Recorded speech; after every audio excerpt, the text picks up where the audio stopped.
Olá, sejam bem-vindos. Esse é o programa Nova Cena. Você quer saber quem que é o nosso entrevistado de hoje? Então espera só 20 segundinhos que a gente já está de volta.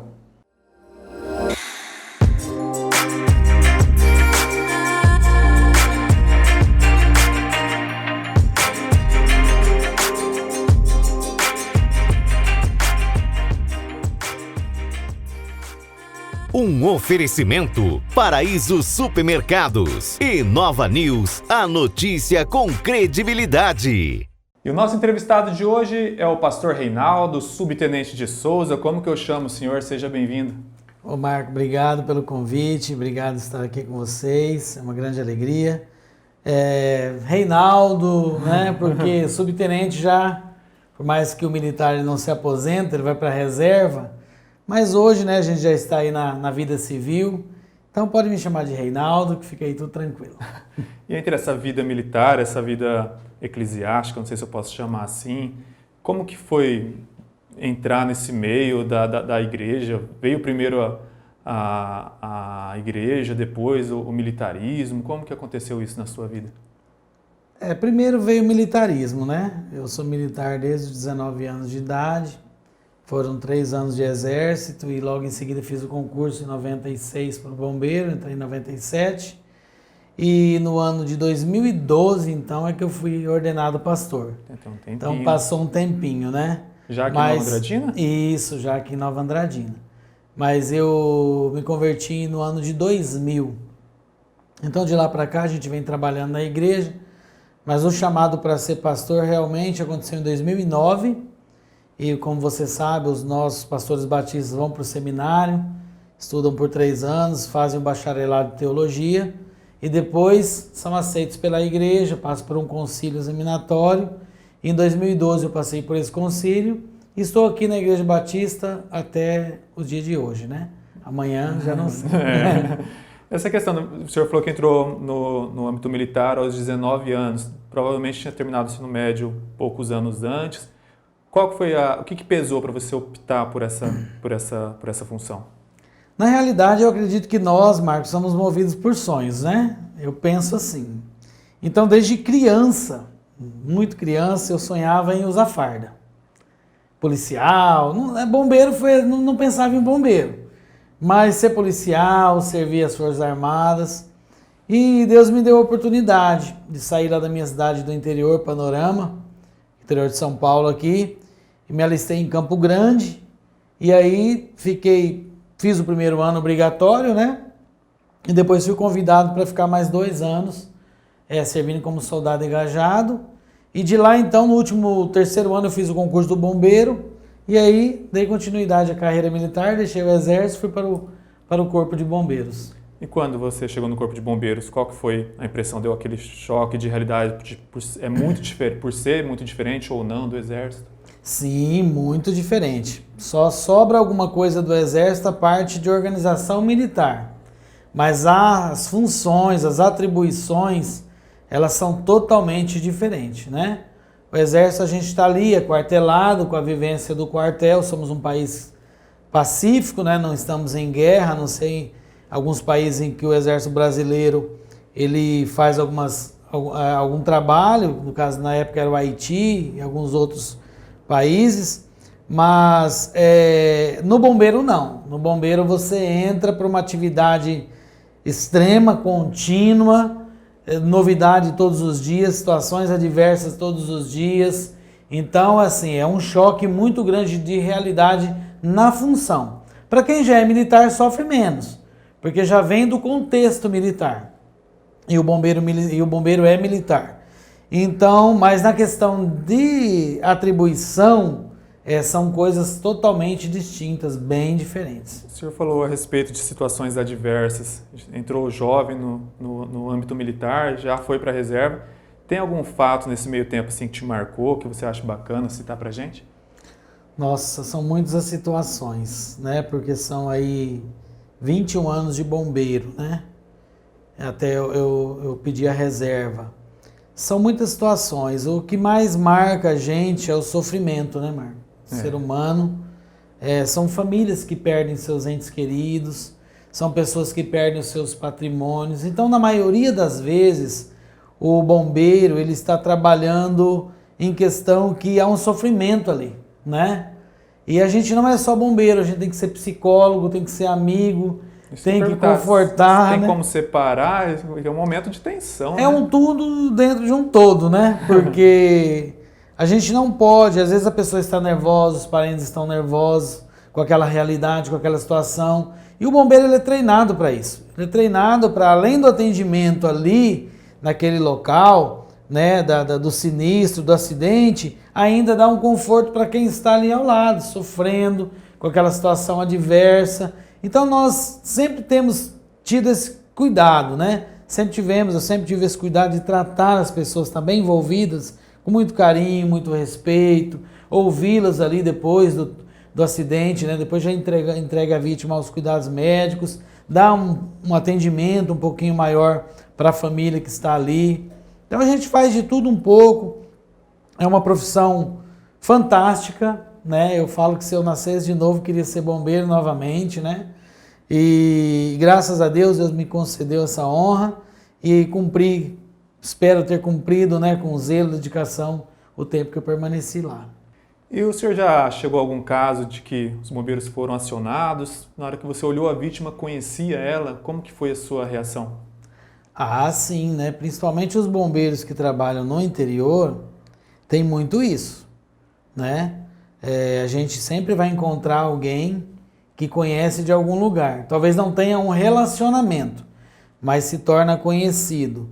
Mas já atendi também pessoas queridas. Não só aqui como em Campo Grande, já atendi acidentes de encontrar pessoas conhecidas envolvidas em acidentes. O que é muito complicado, porque aí nós precisamos isolar o fator da emoção, né, da questão técnica. Mas a gente consegue sim dar conta, fazer ali o atendimento. É muito complicado, porque você sai da ocorrência e ainda fica aquilo na cabeça, porque é alguém que você conhece, é um amigo, é um parente de alguém, é o seu parente. Mas a gente dá conta, assim, tranquilo. E aqui Nova Andradina é muito comum, né? Por ser uma cidade pequena, relativamente pequena, né? Claro que nós estamos aqui com mais de 50 mil habitantes, sim. Mas a gente conhecer praticamente todas as pessoas. Inclusive eu dei muita palestra em indústrias, né? E também no pastoreio, porque a gente acaba conhecendo muita gente por ser pastor também. E a cidade em si, né, dá essa questão da gente conhecer bastante pessoas aqui. E a adrenalina, como que fica um dia de um atendimento mais complexo, digamos assim, chegar em casa, tentar acalmar e dormir, dá para fazer isso? Olha, realmente a gente vive uma profissão que ela desgasta muito o militar.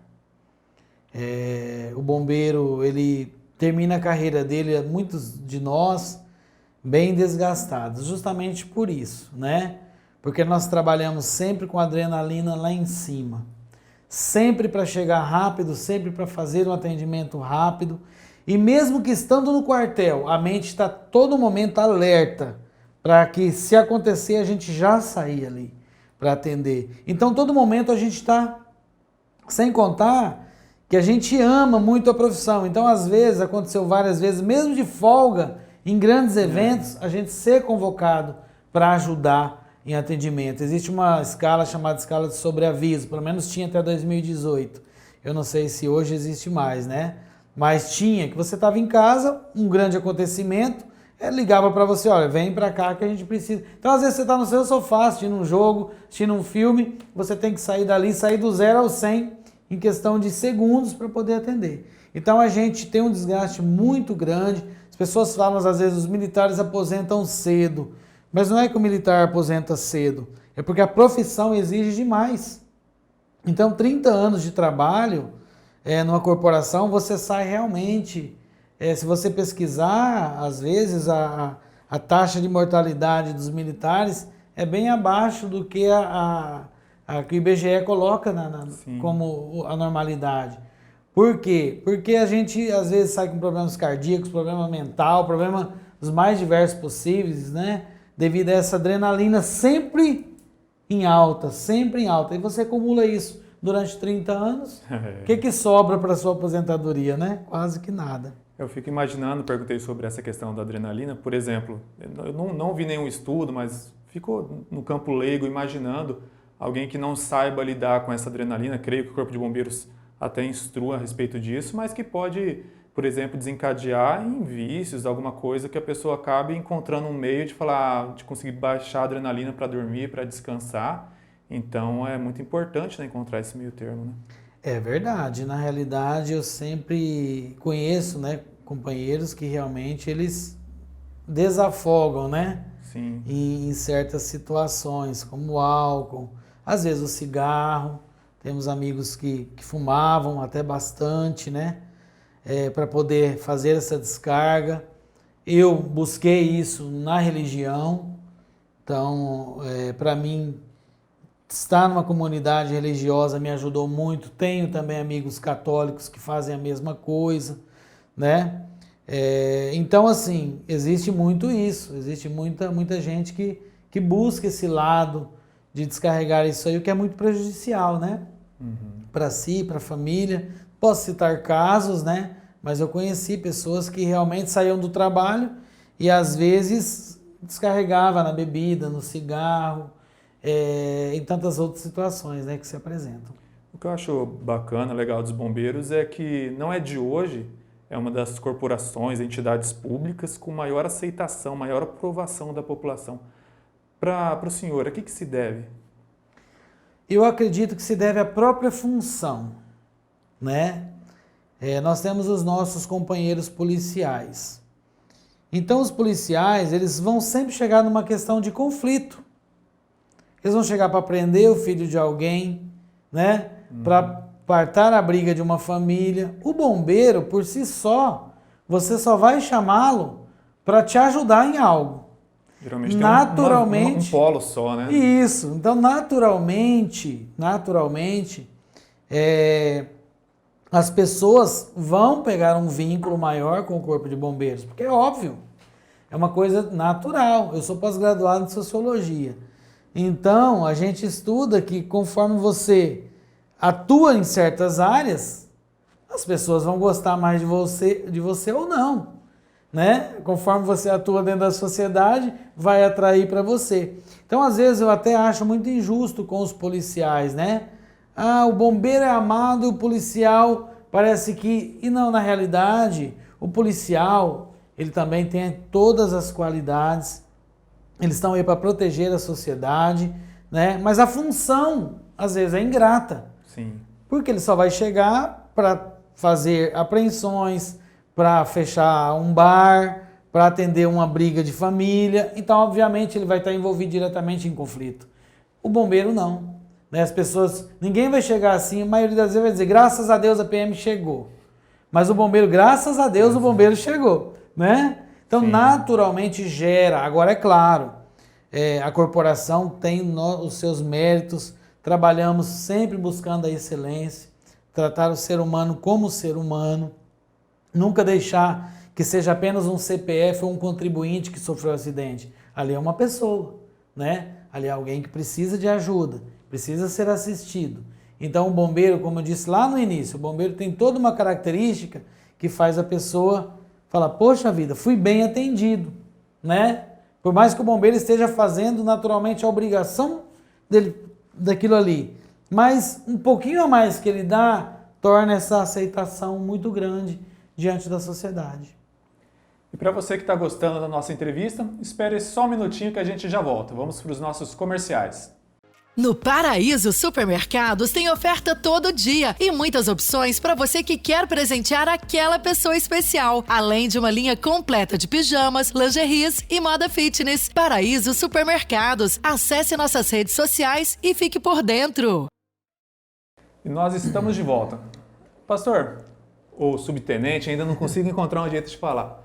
E quando você passou no concurso? Eu sei que tem um processo aí que tem um hiato aí entre a aprovação do concurso e o ingresso na academia. Soube que o senhor passou um período aí com algumas mandiocas nas mãos. Conta pra gente. Depende, a mandioca. Né? Mandioca literal, né? Literal.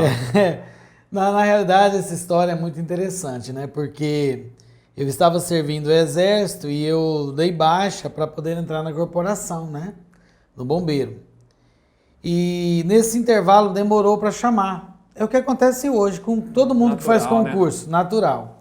Só que no meu caso, eles convocaram e eu dei baixa e fui convocado.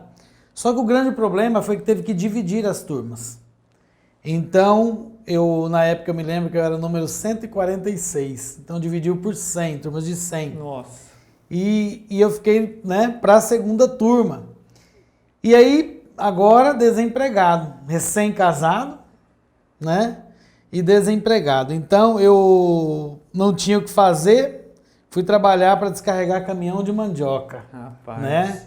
Serviço muito, apesar de já ser desde 12, 13 anos de idade, trabalhar já com serviços, né, pesados, mas foi muito difícil, porque a gente estava tranquilão, né? Soldado ali, o exército naquela época pagava até relativamente bem. E eu falo naquela época, né, porque eu não sei agora, né? Naquela época pagava. E aí, de repente, está eu chegando todo sujo, né? Os vizinhos sem entender nada, né? Ué. O cara chegava aqui todo arrumadinho, agora tá... Mas eu posso aproveitar, Marco, para falar pro pessoal. Sim, claro. Muitas pessoas, queridos, eles esperam, né, a banda passar. Quero dizer para vocês, talvez você, né, durante essa crise está aí desempregado, mas eu não vou fazer isso, não vou fazer aquilo porque eu trabalhava lá, eu trabalhava colar. Não deixe a oportunidade para passar, não. Eu sempre digo que é melhor você ter 5% de alguma coisa do que 95% de nada. Então, você pegue, agarre com as suas mãos a oportunidade que te derem, seja o que for. Trabalhar nunca é vergonha. Buscar o pão de cada dia nunca é vergonha. Talvez você esteja me assistindo e vivendo essa situação, né? Então, bola para frente. Com certeza Deus vai honrar o seu pouco que você está buscando aí. Deus vai honrar e vai colocar você novamente em um lugar onde você acredita que deve estar. Mas não deixa a peteca cair, não. Porque esse exemplo, para mim, eu passei para os meus filhos. Não importa a quantia, o importante é a gente estar com a mente ocupada e trabalhando. Porque tem muitas pessoas que perderam o emprego nessa situação.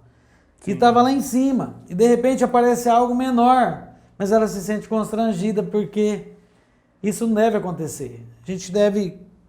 Aconteceu, vamos buscar aquilo que tem pra gente, que Deus vai nos honrar. Eu tenho certeza que o trabalho é algo muito honrado por Deus. O que eu acho legal nessa história é que, eu fico imaginando a cabeça da sua esposa, Cláudia, né? Ela deve ter pensado, bom, fome com esse homem eu não vou passar, né? Isso Vocês mesmo. acabaram de... Eles estavam recém-casados, né? Verdade, Marcos. Ela fala até hoje, né? Você conhece a minha família. E ela sempre fala isso para os meus filhos também.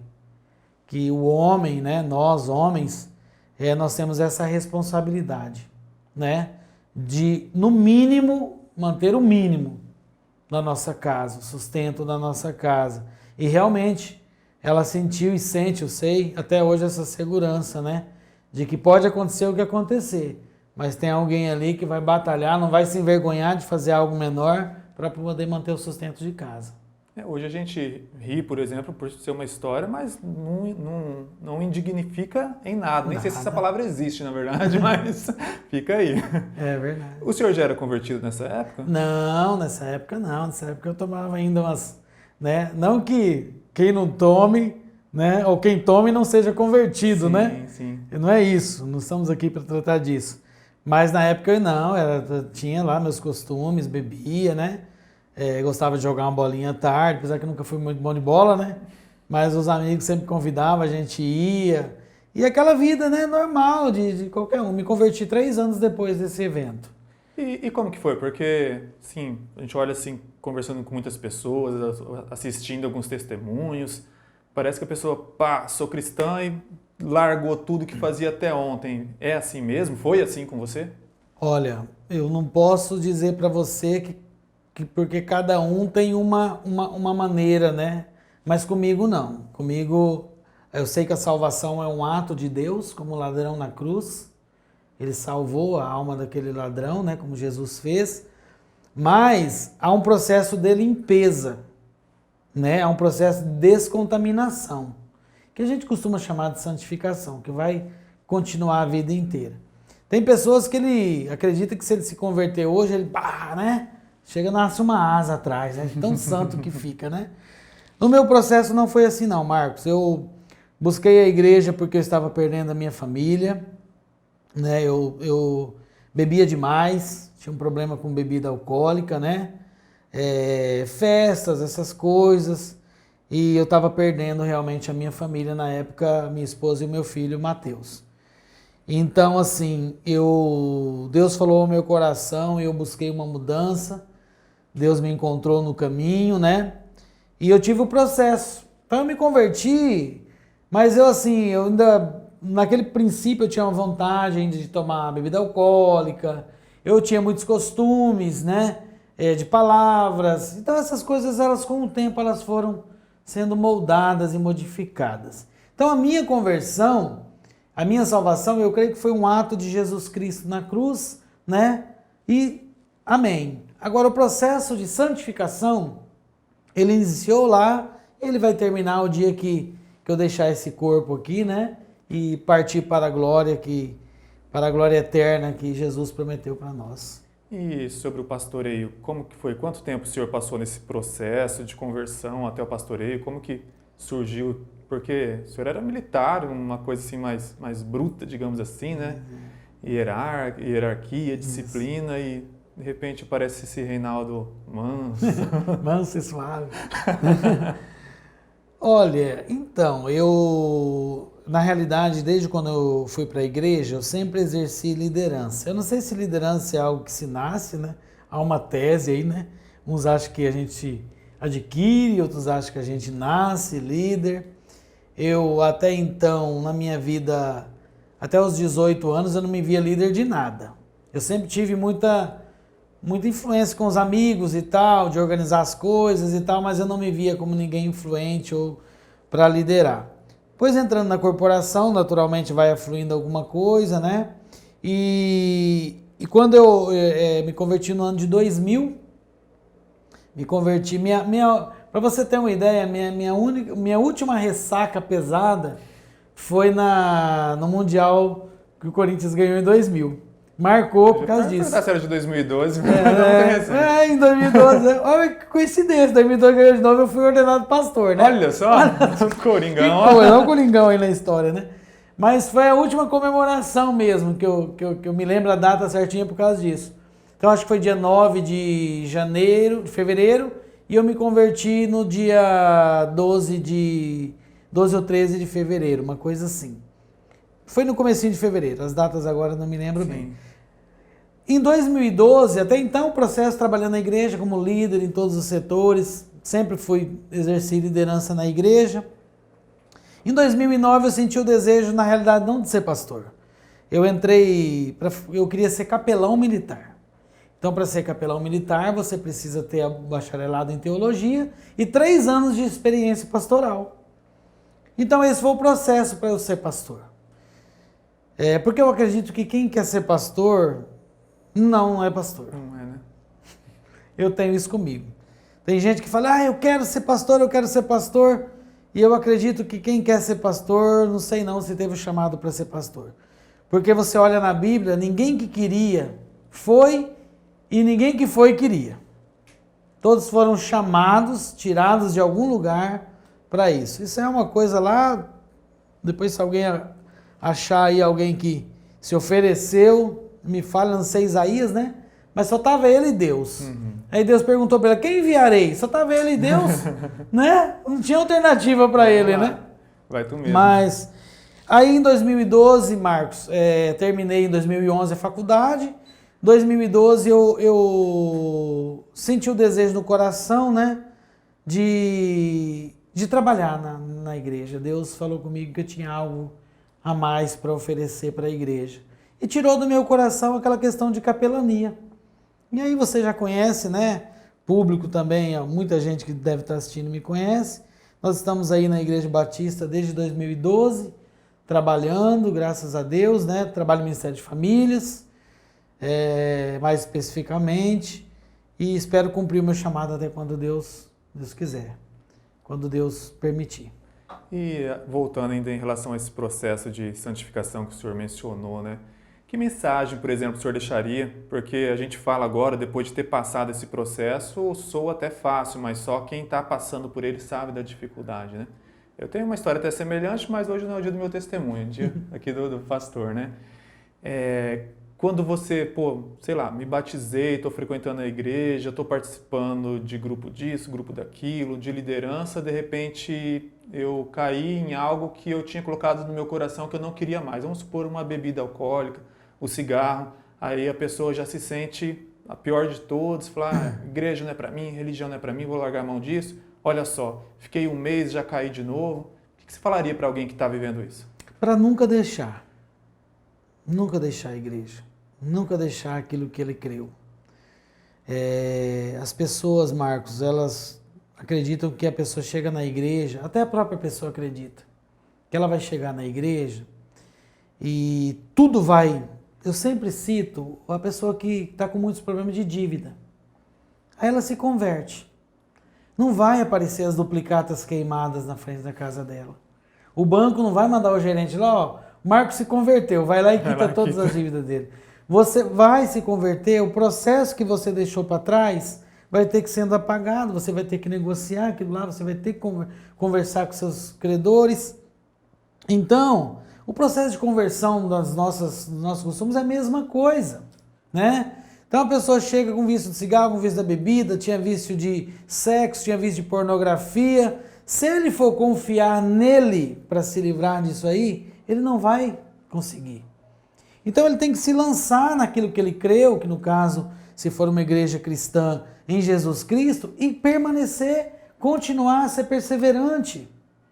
Buscar de Deus, buscar a solução em Deus, e melhorando a cada dia, lutando, melhorando, porque nem eu, nem você, ninguém é perfeito.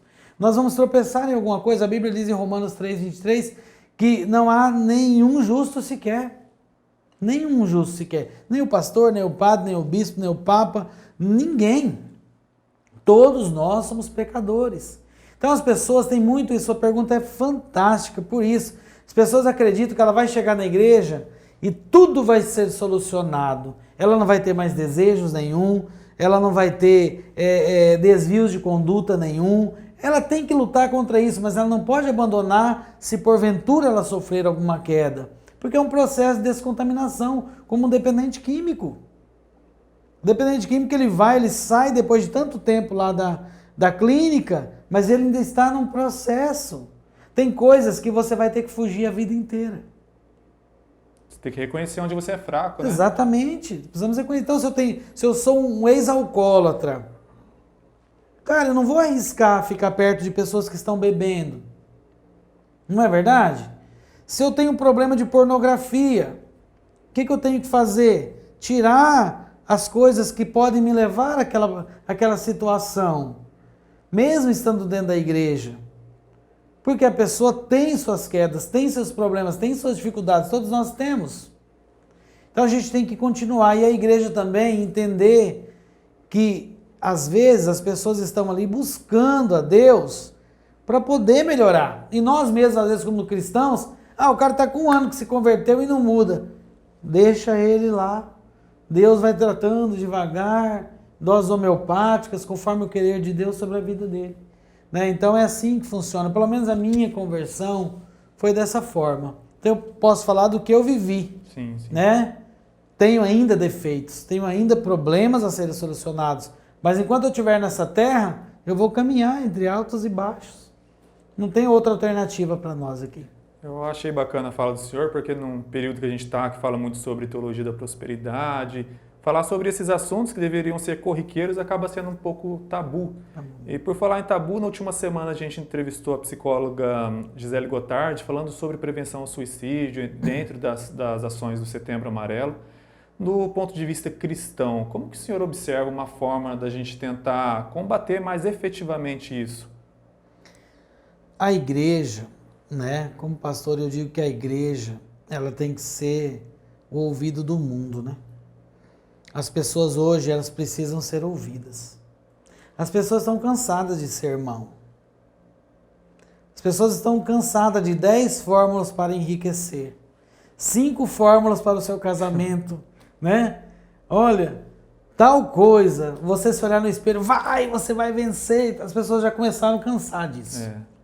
Marcos, as pessoas hoje precisam ser ouvidas, né? O suicídio é um grito desesperado de alguém que não quer morrer. O suicida nunca quer morrer. Ele quer aliviar a dor dele. Às vezes as pessoas estão morrendo ao nosso lado e a gente não percebe. Sabe por quê? Porque a gente não sai do celular 10 minutos para ouvir um filho, para ouvir a esposa, para ouvir um primo, o vizinho, um colega.